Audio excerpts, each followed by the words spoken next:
सम्यक दर्शन को प्राप्त करना आवश्यक है।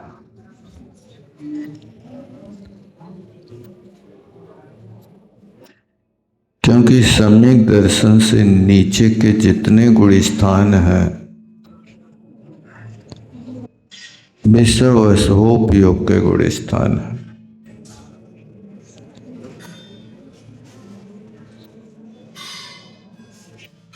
चौथे गुण स्थान से शुभोपयोग होता है, सम्यक दर्शन वहां से होता है।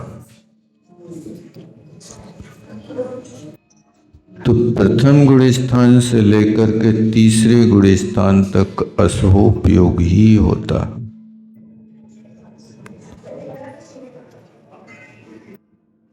उस अशुभोपयोगी की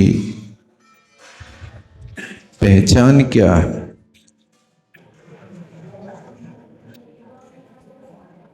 तो सबसे मूल पहचान चार संज्ञाओं में हमेशा लिप्त हो।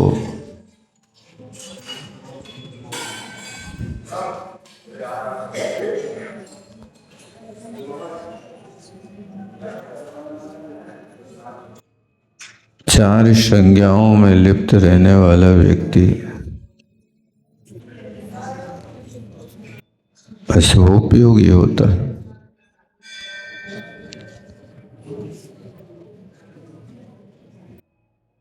उन चार संज्ञाओं के लिए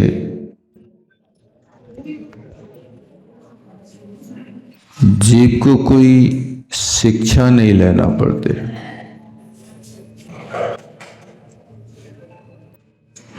इसके कोई कॉलेज नहीं होता।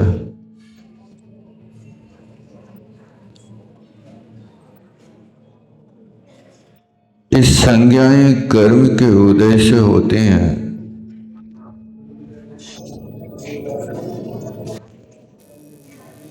और इन चारों संज्ञाओं का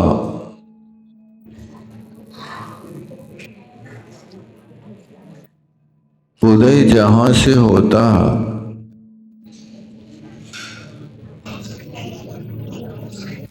उन प्रकृतियों का बंध हमेशा होता रहता है।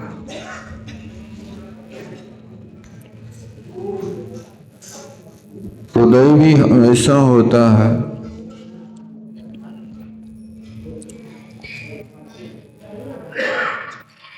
आहार संज्ञा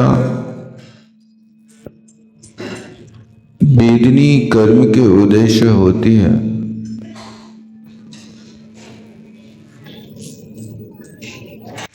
तो वेदनी कर्म का बंध असाता वेदनी का तो बंध पहले गुण स्थान से छठे गुण स्थान तक होता है।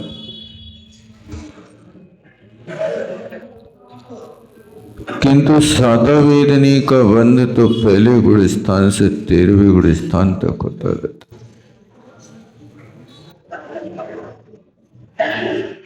भय संज्ञा मोहिनी कर्म के उदय से होती है। मोहिनी कर्म के 28 भेदों में एक भय नौकषाय है, जिसका बंध भी 8वें गुण स्थान तक होता है और उदय भी 8वें गुण स्थान तक होता है।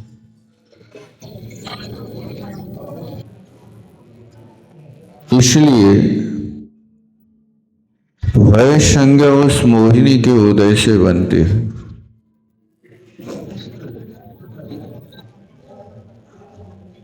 और जो प्रविचार की व्यवस्था है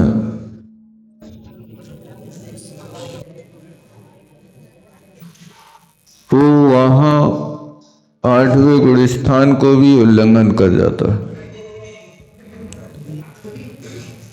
9वें गुण स्थान तक पुरुष वेद का बंध भी होता है और 9वें गुण स्थान तक पुरुष वेद का उदय भी होता है।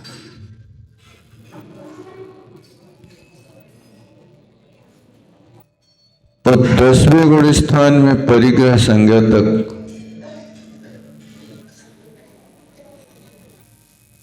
पहुंच जाती है।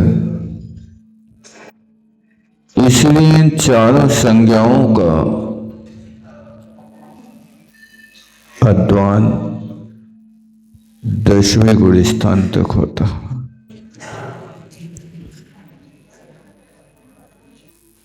पंचम काल में कोई 10वें गुण स्थान में नहीं जा सकता अपने भरत क्षेत्र से।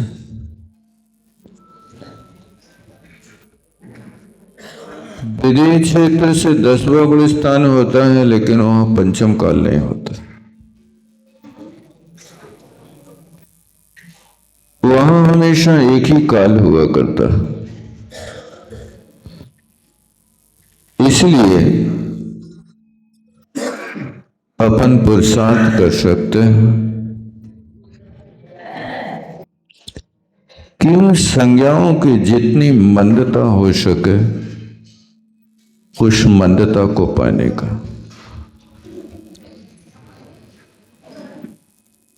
ये हमेशा पापाश्रुर कराते हैं,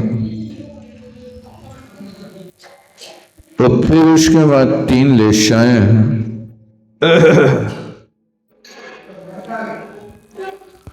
आप लोग उठापटक करते रहते, शांति से बैठते नहीं हैं। थोड़ी देर के लिए यदि आप लोग चाहते तो बैठ जाएं, नहीं तो फिर एक क्लास अपन बंद रखेंगे यदि डिस्टर्ब हुआ तो।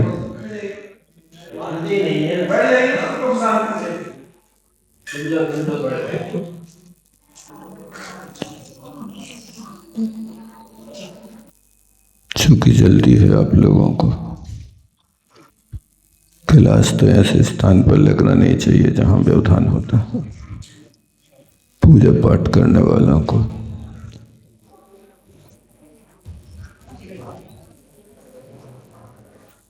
तो मैं ये कहना चाह रहा था कि इन 4 संज्ञाओं के बाद आचार्यों ने 3 अशुभ लेशाओं का वर्णन कहा। इन 3 अशुभ लेशाओं में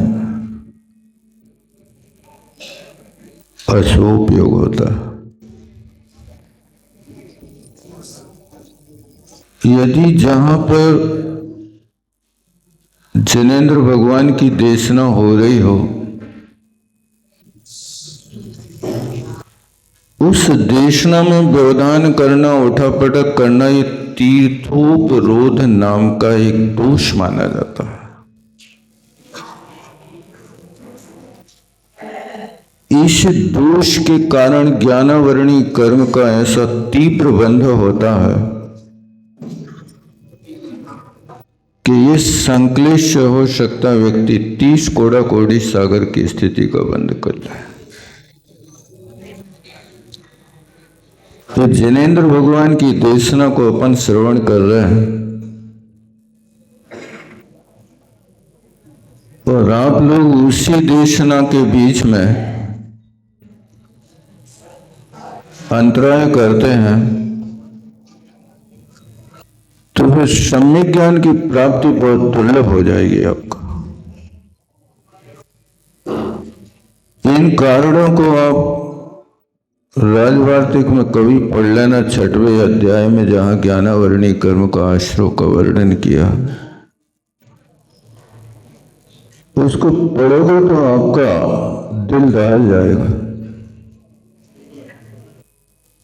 स्वयं व्यवधान कर रहे हैं, श्रोताओं को व्यवधान पैदा करते हैं उठापटक करके, और दूसरे वक्ताओं के भी चित्त को विचलित कर देता है।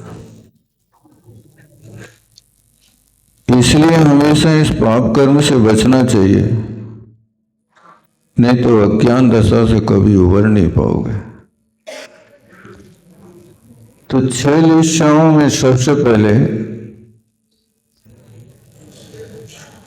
कृष्ण लेशा आती है। उस कृष्ण लीला के कुछ कारण आचार्य महाराज नेमिचंद महाराज ने जीव कांड में लिखे। अच्छे ध्यान से पढ़ना चाहिए। उन्हें लिखा है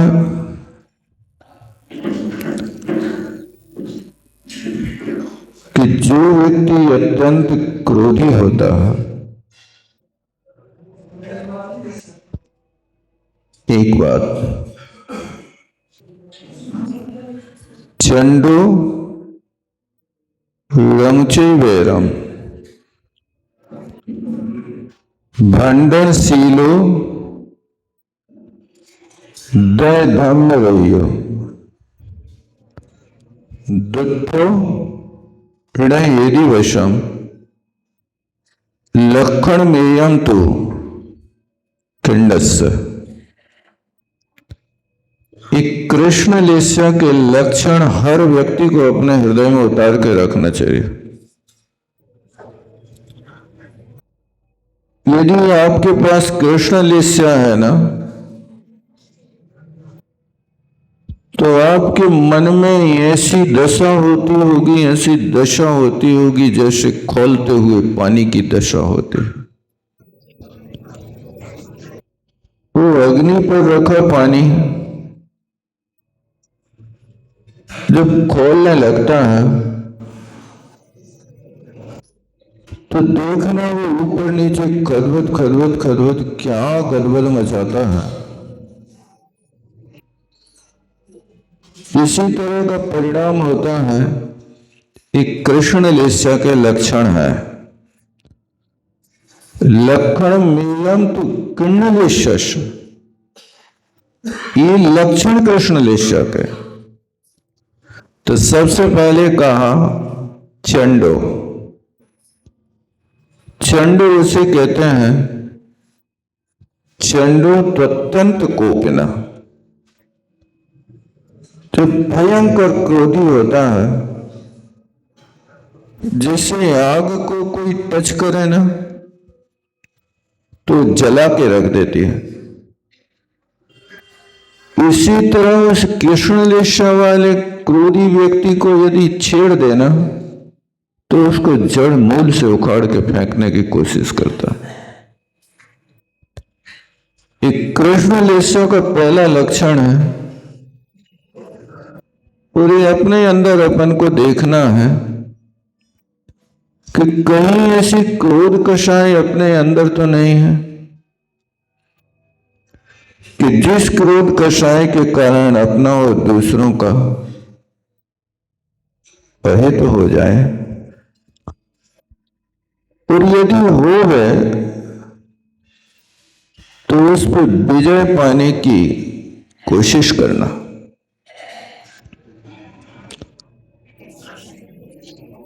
विजय पाने का तरीका यह है कि आप थोड़े सहिष्णु बनिए।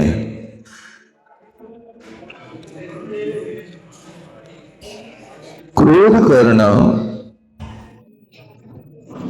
कृष्ण लीला बनाना, ये असहिष्णुता की निशानी है। आप सहन नहीं कर पा रहे। आपने कहा एक गिलास पानी ले आओ, अब आपके मुख से निकली जवान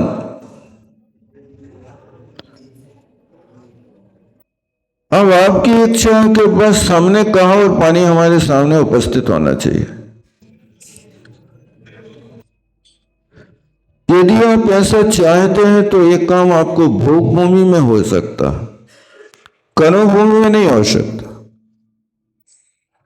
भोग भूमि में कल वृक्षों के सामने तो आपको बोलना भी नहीं पड़ता। मन में चिंतन आया पानी चाहिए तो तुम्हारे सामने पानी उपस्थित हो जाएगा। लेकिन है व्यवस्था सिर्फ भोग भूमि में या स्वर्गों में, कर्म भूमि के मनुष्यों के लिए तो ये व्यवस्था है कि आपको कर्म करना पड़ेगा। एक गिलास पानी पीना है तो आपको कुआं में जाकर के पानी को भर के ला करके छान करके गर्म करके फिर पीना होगा। एक कर्म कर रहा है। आपको तकिया से टिके टिके पानी नहीं मिलेगा। और यदि आप तकिया से टिके पानी चाहते हैं तो थोड़ा सहिष्णु बने। आपने संकेत किया मैं जल चाहता हूं, तो थोड़ा धैर्य रखो। वहां से यहां तक आने में भी तो थोड़ी देर लगेगी, लेकिन अब यदि 2 मिनट की देरी लग गई तो आप सामने वाले की जान लेने तैयार हो जाते हैं। मेरी बात बिल्कुल नहीं सुनते हो। आपने उनके कारण को नहीं समझा कि भाई साहब हमने आपसे पानी मांगा था, आपको देर क्यों हो गई। काश वो कारण बताता हो तो हमें समझ में आ जाता कि भाई मैं ये काम कर रहा था इसलिए लाने में देर हो गई, आप क्षमा करें। तो ये व्यवहार तो हम अपनाते नहीं हैं और अपनी लेशा बदल देते हैं, अत्यंत क्रोधी हो जाते हैं। आप कोशिश करें कि ये कृष्ण लेशा के पहले लक्षण को आप कंट्रोल करें। अति क्रोधी व्यक्ति को चंड कहा जाता है, पुरुष को चंडा कहा जाता है, स्त्री को चंडी कही जाती है। ये अत्यंत क्रोधी होते हैं। इससे दूसरे का बिगाड़ नहीं है, इससे आपका निजी बिगाड़। आपकी क्रोध का साथ दूसरे का बिगाड़ करें ऐसा नहीं होती। आपकी क्रोध कषाय आपकी आत्मा को भयंकर कष्ट में डालने वाली है। ऐसा हमें अनुभव होता है कि हम गुस्सा करेंगे तो सामने वाला दब जाएगा, और सामने वाला जब क्रोधी होता है तो उसके मन में आता है कि मैं इसको धूल चटा दूं।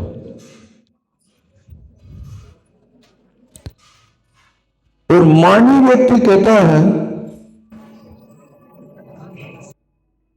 कि हमेशा हमसे झुक करके चले। ये अशुभ लेशाओं के परिणाम है। इसलिए मिलान कर लेना कि आपको कितनी गुस्सा आती है और आप कितने सहिष्णु हैं।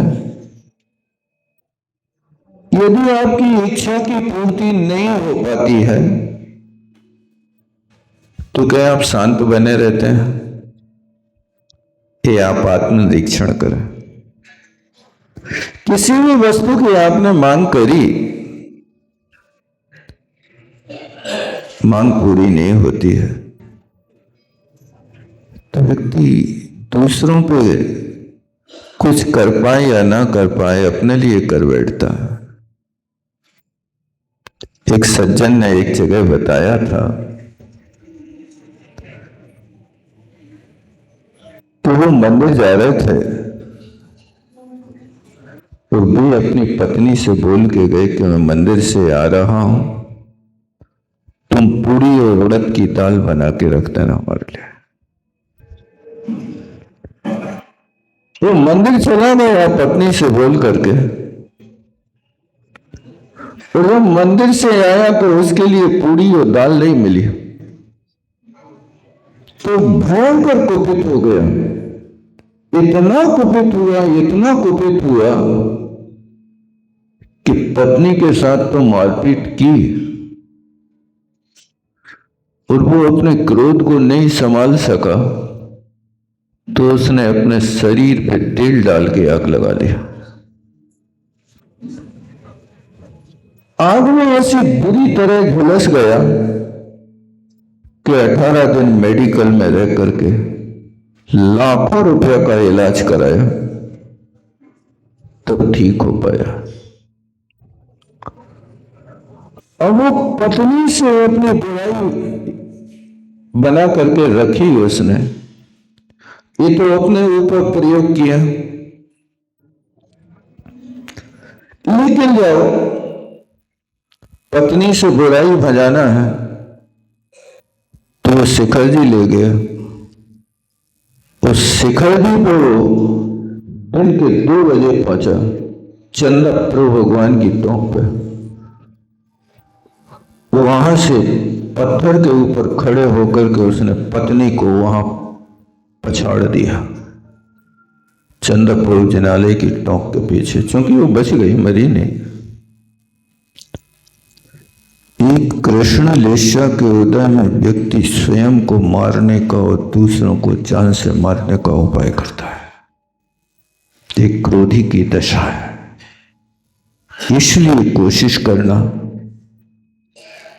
कि आप यदि क्रोध नहीं करोगे तो किसी पर एहसान नहीं कर रहे, आप अपनी आत्मा के ऊपर एहसान कर रहे हैं, आप अपनी आत्मा की रक्षा कर रहे हो।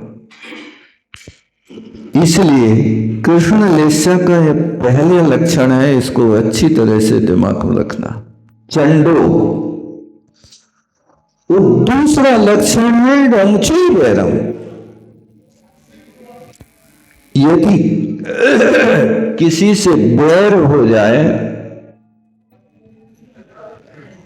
तो वो बैर का त्याग ना करे।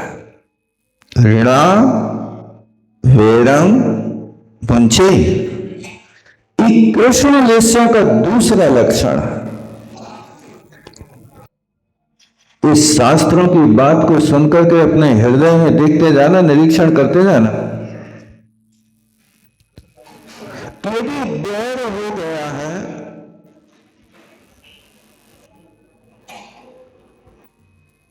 और वो बैर कितने समय तक चलता है आपके साथ, पता किया आपने?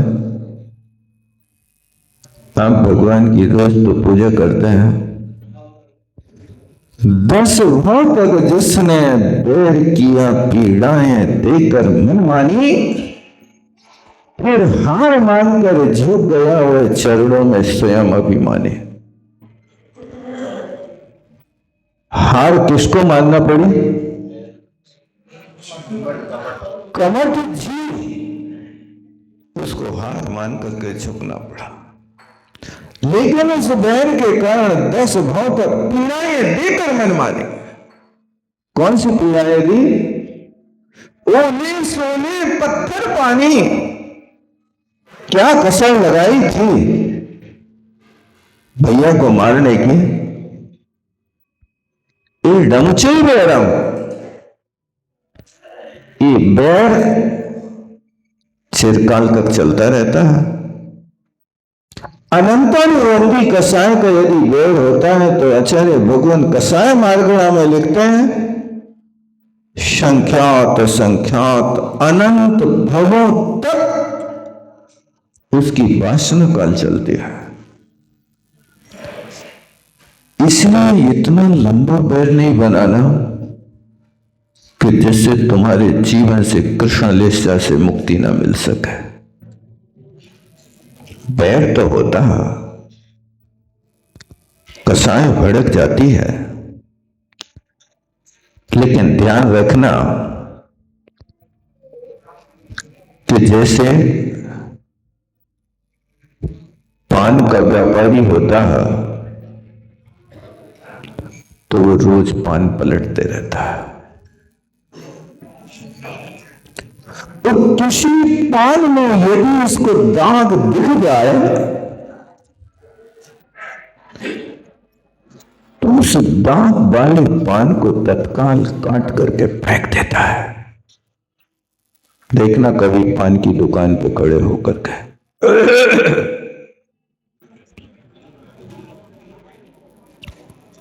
क्योंकि पान का दाग वो अपने को तो सड़ाएगा,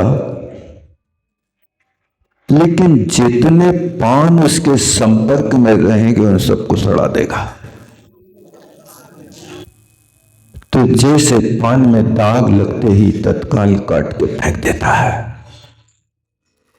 इसी तरह बुराई का दाग लगे तो तत्काल उस बुराई को अपने हृदय से निकाल करके फेंक देना, चिरकाल तक नहीं रखना, अन्यथा एक कृष्ण लेसा दुर्गति का कारण बनाएंगे।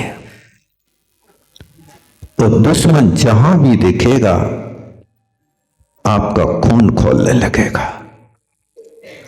इसलिए इड़म चैवेरम की पद दिया है कि जहां कृष्ण लेसा है वो व्यक्ति बैर छोड़ता नहीं।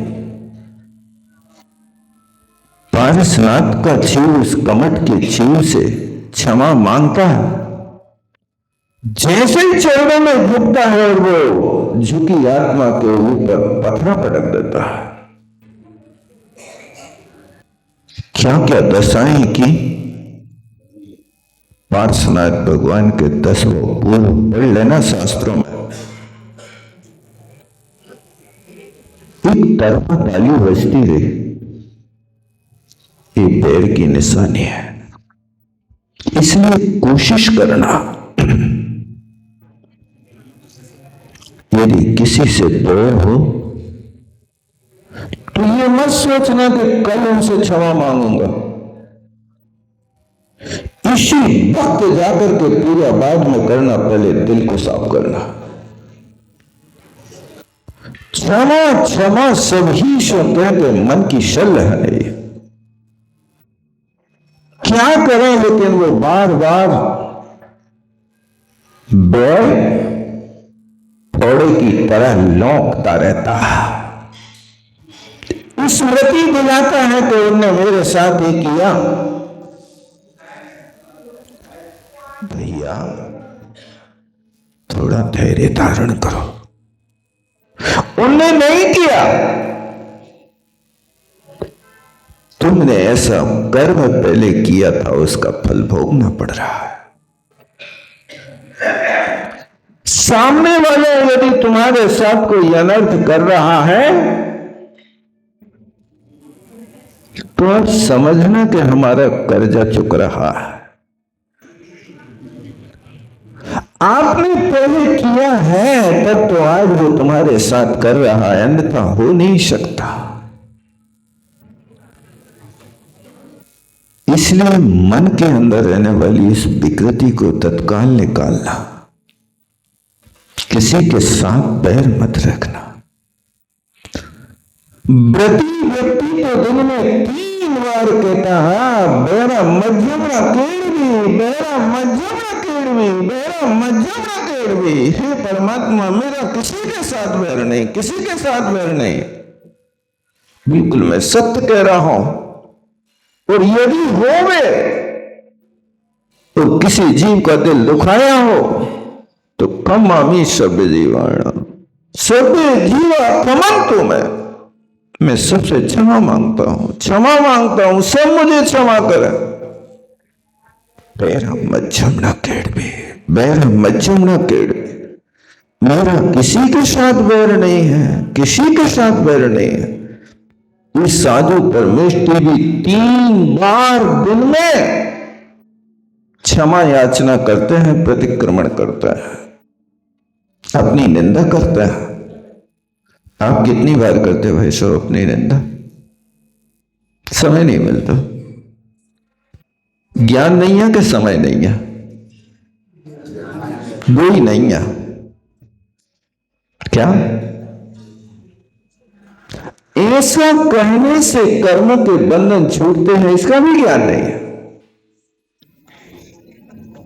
तो प्रतिक्रमण आलोचना करने का भी समय नहीं है, क्योंकि विद्याओं में समय गंवाने वाले लोगों के पास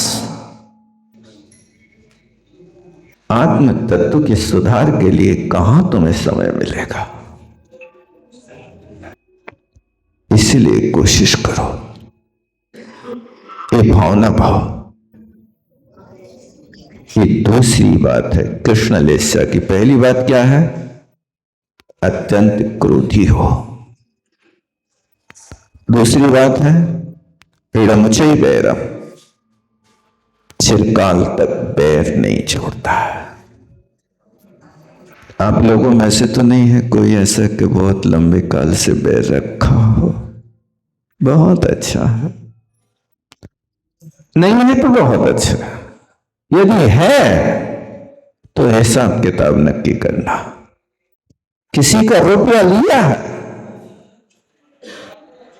बेटा, जब तक नहीं चुकाओगे तो ब्याज तो चलता रहेगा। क्या रुपया कर्जा लिया है तो चुका दो, तो नहीं चुकाओ तो क्या होगा? मूल से अधिक ब्याज हो सकता है। नहीं हो सकता? हो सकता। कितने साल में? 5, 7, 8 साल में तो मूल के बराबर दूना तो कर ही देते हैं ना आप लोग। 5 साल में क्या 7 साल में? 7 साल में कितना में तो दूना कर ही देते हैं ना। जब 6 साल में आपका ब्याज मूल के बराबर हो गया तो 12 साल में, 12 साल में कितना होगा? अब तो तुम्हारा ब्याज भी मूल बन गया ना, अब तो ब्याज भी मूल बन गया ना। तो अब 1 लाख का नहीं 2 लाख का ब्याज चलेगा। तो 6 लाख में फिर आपके क्या हो जाए? 6 साल में फिर आपके 2 के 4 लाख होना है। तो फिर अगले फिर ब्याज वही चल रहे हैं 4 के। भैया ये तो सालों में गिनती है। यहां कर्मों का ब्याज साल महीना में नहीं चलता।